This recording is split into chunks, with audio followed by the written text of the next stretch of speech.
Sometime around the middle of the 19th century, something happened that had never happened before in human history, and will never happen again. Not a war, not a discovery, not an invention. The window closed.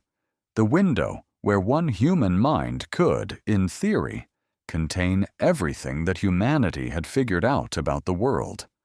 And no one noticed it closing. There was no announcement, no obituary. It just became impossible one day, and we moved on. We tend to think of knowledge as something that accumulates cleanly. Each generation adds to the pile. The pile gets bigger. That's progress. What we don't talk about is what happens to the individual standing next to the pile. Because for most of human history, a sufficiently determined person could climb the whole thing. They could read everything, understand everything, hold the entire structure in one mind, and some of them did. We have a name for them now: polymath, Renaissance man. But those labels flatten something that was, at the time, simply called being educated. The separation hadn't happened yet. The hard wall between disciplines, between what a scientist knows and what a philosopher knows and what an artist knows, that wall didn't exist. Knowledge was one thing, and certain humans contained most of it. Aristotle wrote foundational texts on biology, physics, logic, rhetoric, ethics, politics, and theatrical theory, not as a curiosity, as serious contributions that defined each field for centuries. Ibn al-Haytham in the 11th century laid the groundwork for modern optics, pioneered the scientific method, and wrote over 200 works spanning mathematics, astronomy, and philosophy. Gottfried Leibniz, in the 17th century, independently invented calculus, developed the foundations of symbolic logic, made significant contributions to physics, theology, and linguistics, and somehow still found time to design a mechanical calculator. These were not generalists skimming the surface. They were going deep in multiple directions simultaneously. And the reason they could do it wasn't that they were categorically smarter than anyone alive today. The reason was simpler and stranger than that. There just wasn't that much to know yet. In 1500, the total number of books in existence, across all of Europe, was somewhere around 30,000. A dedicated scholar with access to a good library could, over a lifetime, read most of what mattered. The entire frontier of human knowledge was visible from where they stood. You could see the edges. You could work on multiple edges at once. That was what it meant to be a scholar. Then something started to happen. Slowly at first, then with increasing speed. The printing press, the scientific revolution, journals, universities multiplying, disciplines splitting into sub-disciplines, then splitting again. The pile began growing faster than any one person could climb it.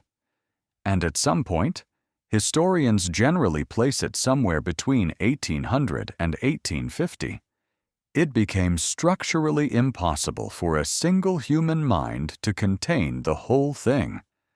The last serious candidates are debated. Alexander von Humboldt, who died in 1859, spent his life synthesizing botany, geology, climatology, and oceanography into a unified theory of nature. His final work, Cosmos, was an attempt to describe the physical universe as a single interconnected system. He knew it would be the last time anyone could attempt something like that. He said so explicitly. Thomas Young, the English physicist who lived from 1773 to 1829, contributed to the theory of light, deciphered the Rosetta Stone, named the concept of energy in its modern form, and made foundational contributions to vision science and elasticity. His colleagues called him the last man who knew everything. They didn't mean it as a compliment exactly. They meant it as an observation. The window was already closing around him, and he was one of the last people small enough to fit through it. By 1840, William Whewell, the same man who invented the word scientist, was already noting that the age of the unified scholar was over. Before Whewell coined that term, there was no clean word for someone who studied the natural world. They were called natural philosophers. The new word he created was necessary precisely because the field had grown too large for philosophy to contain it. Specialization wasn't a choice anymore. It was a structural response to scale. Here's what that actually meant. It meant that for the first time in human history, no living person understood how everything fit together. The map existed, but it was now too large for any single mind to hold. Different people held different pieces. Some pieces stopped talking to each other. And the further the 19th century went, the more pronounced the silence became.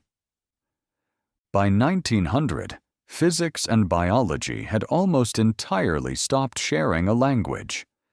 By 1950, subfields within physics had stopped sharing a language with each other. Today, a leading expert in one narrow corner of molecular biology may be genuinely unable to follow a paper published in a different corner of the same field. The knowledge exists, more of it than ever before, distributed across millions of specialists, stored in hundreds of thousands of journals, accumulating faster than it can be synthesized. But the person who understands all of it, who holds the whole structure, sees how it connects, works at every edge simultaneously, that person is gone. That person cannot exist anymore. What we lost isn't easy to name. It isn't just a type of scholar. It's a type of thinking. The polymaths didn't just know many things. They made connections that specialists can't make, because specialists, by definition, aren't looking across the whole map. Leibniz's work in logic informed his mathematics. His mathematics informed his metaphysics. His metaphysics informed his physics. Each field sharpened the others because the same mind was moving through all of them. Some researchers believe that the great unresolved problems in consciousness, in fundamental physics, in the origins of life, may require exactly that kind of thinking. Not deeper specialization. A mind that can hold the entire structure and find the connection that nobody saw because nobody was looking at the whole thing at once. Whether that kind of mind can exist again is a question that doesn't have a clean answer. Some point to artificial intelligence as a possible bridge, a system that can, in some functional sense, hold all of it. Others argue that what made the polymaths valuable wasn't information storage. It was the particular way a human mind moves between ideas, the intuitions, the analogies, the productive confusions that arise when one field's logic collides with another's. The honest position is that we don't fully know what we lost when the window closed. We've never had to think about it carefully because we never had to live without it before. Somewhere around 1850, the last person who could have known everything died, or aged out of the frontier, or simply watched the pile grow past them. They didn't announce it. Nobody marked the date. The world kept producing knowledge, faster and faster, and the idea of one mind containing it quietly became something that had once been possible. and then it became a word. Polymath, a label for something historical, a thing we name now precisely because we can no longer do it.